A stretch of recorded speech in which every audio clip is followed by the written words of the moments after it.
Hello children, in our last class we have started chapter number 12, Make Your Own House.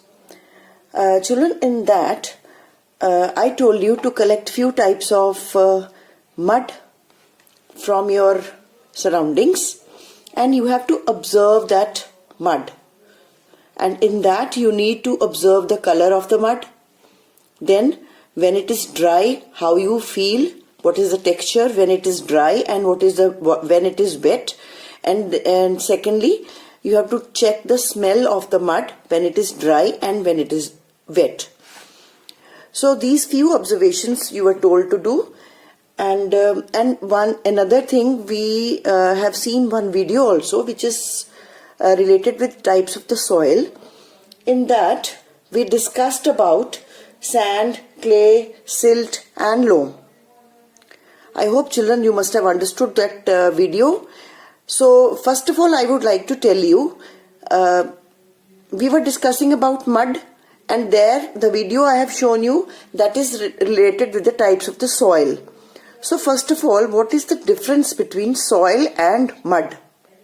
Okay, mud is same as soil only, but when we put water in the soil it becomes mud.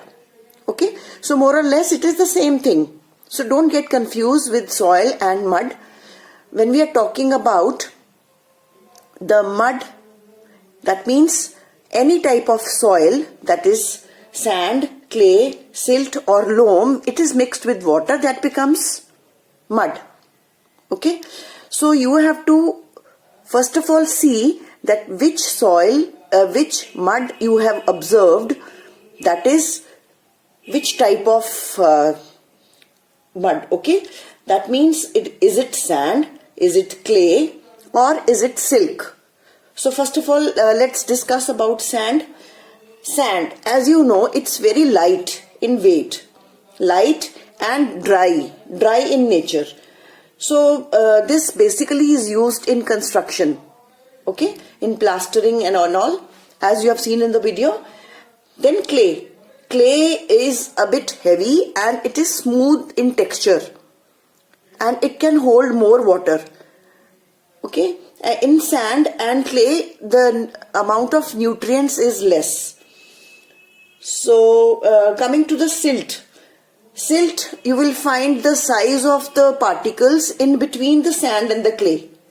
Its size will be in between sand and clay. So that is called silt. Coming to the loamy soil.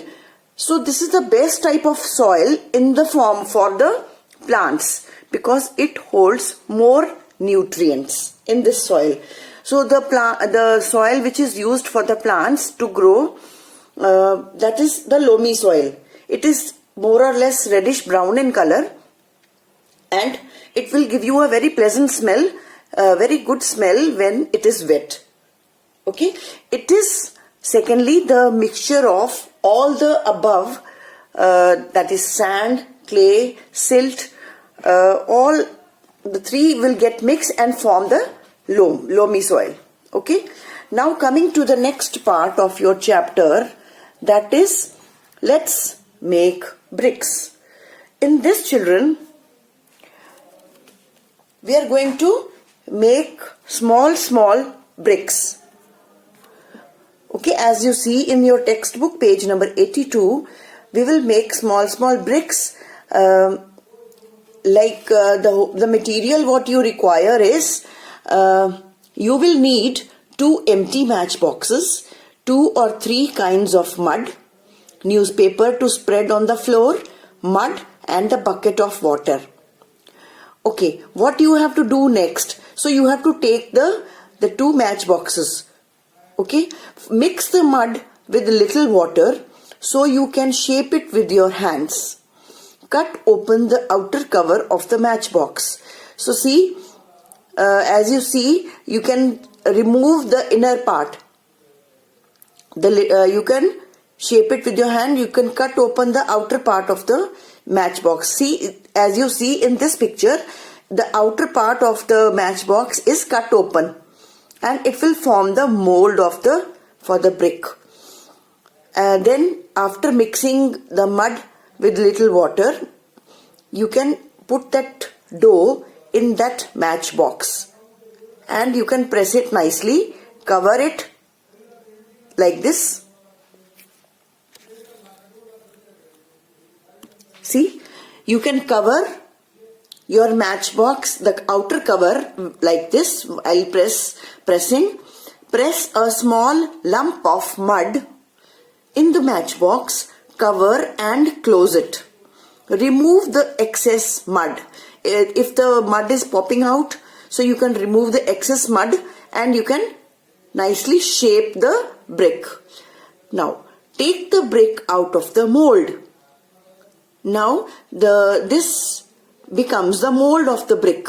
Mold means in which we are shaping the mud. That container or that container is called the mold. Make about 10 bricks in this way. Let your bricks dry. Now I hope children you must have come to know how to make the bricks. Use the upper part of the matchbox to shape the bricks. Okay. Make the bricks out of another kind of mud. Now this here you have used one type of mud, and next time you can use the other type of mud. So you can check the strength of the mud by comparison. Two muds you can use. Make the bricks out of another kind of mud. 2. You will need these for the next activity.